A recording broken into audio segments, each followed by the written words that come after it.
എല്ലാവർക്കും നമസ്കാരം. ഇന്നത്തെ ടോപ്പിക് എന്ന് പറയുന്നത് ഗ്രീഡ് ഈസ് ഡേഞ്ചറസ്.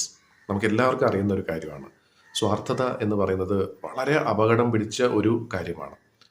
അപ്പം ഇവിടെ പറയാൻ ഉദ്ദേശിക്കുന്ന ഒരു കാര്യം എന്ന് വെച്ചാൽ വേറൊന്നുമല്ല, പല ആളുകളും സ്വാർത്ഥത എന്ന് പറയുന്ന ആ ഒരു കാര്യത്തെ വെച്ചിട്ടാണ് ജീവിതത്തിൽ പല കാര്യങ്ങളും നേടിയെടുക്കുന്നത്. ഇല്ലയെന്ന് പറയുന്നില്ല.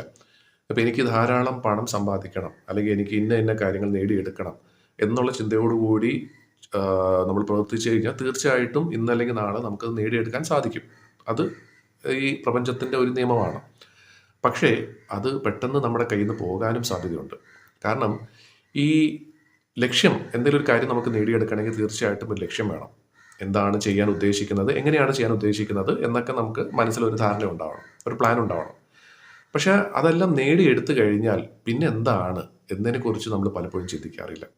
ഇപ്പോൾ ധാരാളം പണം ഞാൻ സമ്പാദിക്കണം എന്നുള്ളത് എൻ്റെ ഒരു ആഗ്രഹമാണെങ്കിൽ ആ പണം സമ്പാദിച്ച് ഞാൻ എന്താണ് ചെയ്യാൻ പോകുന്നത്? ഇപ്പം ഞാൻ ആഡംബരമായിട്ട് ജീവിക്കാൻ ഉദ്ദേശിക്കുകയാണോ, അതോ മറ്റുള്ളവരെയും കൂടെ സഹായിക്കാനും കൂടെ വേണ്ടിയിട്ടാണോ? അതിൻ്റെ പുറകിലുള്ള ആ ഒരു ഉദ്ദേശമാണ് ശരിക്കും പറഞ്ഞാൽ സ്വാർത്ഥതയും അതേപോലെ തന്നെ അഭിലാഷവും തമ്മിലുള്ള വ്യത്യാസം നമുക്ക് കാണിച്ചു തരുന്നത്. ഇത് ഗ്രീഡ് ആൻഡ് ആംബിഷൻ. പക്ഷെ പലപ്പോഴും ആളുകൾ അംബിഷൻ എന്ന് വിചാരിക്കുന്നത്, അഭിലാഷം എന്ന് വിചാരിക്കുന്നത്, അത് പലപ്പോഴും നമ്മുടെ സ്വന്തം താല്പര്യം ആണ് നമ്മൾ അവിടെ ശരിക്കും നമ്മുടെ ലക്ഷ്യം എന്ന് പറയുന്നത്. അപ്പോൾ അത് രണ്ടും നമ്മൾ തിരിച്ചറിയാനുള്ള ഒരു കഴിവ് തീർച്ചയായിട്ടും നമ്മൾ വളർത്തിയെടുക്കേണ്ടതായിട്ട് വരും. അപ്പം ഇപ്പം ഒരു ഉദാഹരണം പറഞ്ഞാൽ, എനിക്കിപ്പം കാശ് സമ്പാദിച്ച് പണം സമ്പാദിച്ച് ആർക്കെങ്കിലുമൊക്കെ എന്തെങ്കിലും സഹായം ചെയ്തു കൊടുക്കാനാണ് ഞാനത് ചെയ്യുന്നതെങ്കിൽ തീർച്ചയായിട്ടും എനിക്ക് എന്നും ഒരു സന്തോഷം ഉണ്ടാവും. അതുപോലെ തന്നെ ഞാൻ ഉദ്ദേശിച്ചതിനേക്കാളും കൂടുതൽ കാര്യങ്ങൾ എനിക്ക് നേടിയെടുക്കാനും സാധിക്കും. പക്ഷേ എനിക്ക് മാത്രമായിട്ട് കാശുകാരനാവണം, ബാക്കി എല്ലാവരും എൻ്റെ അടിമകളായിട്ട് ജീവിക്കണം എന്നാണ് ഉദ്ദേശമെങ്കിൽ തീർച്ചയായിട്ടും ഇന്നല്ലെങ്കിൽ നാളെ നമ്മൾ താഴേക്ക് തന്നെ പോകും. ഇനി കാശ് സമ്പാദിച്ച് എല്ലാവർക്കും കടം കൊടുക്കണം എന്നല്ല ഉദ്ദേശിക്കുന്നത്.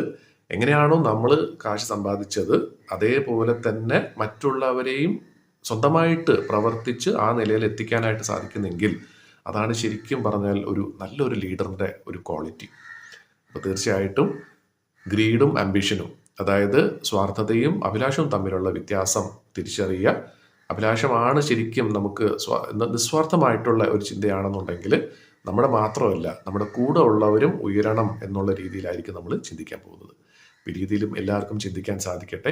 അതുവഴി പല ആളുകൾക്കും, നമുക്ക് അറിയുന്നവരും അറിയാത്തവരുമായിട്ടുള്ള പല ആളുകൾക്കും ഒരുപാട് കാര്യങ്ങൾ നമുക്ക് നേടിക്കൊടുക്കാൻ സാധിക്കട്ടെ എന്ന് ആശംസിക്കുന്നു.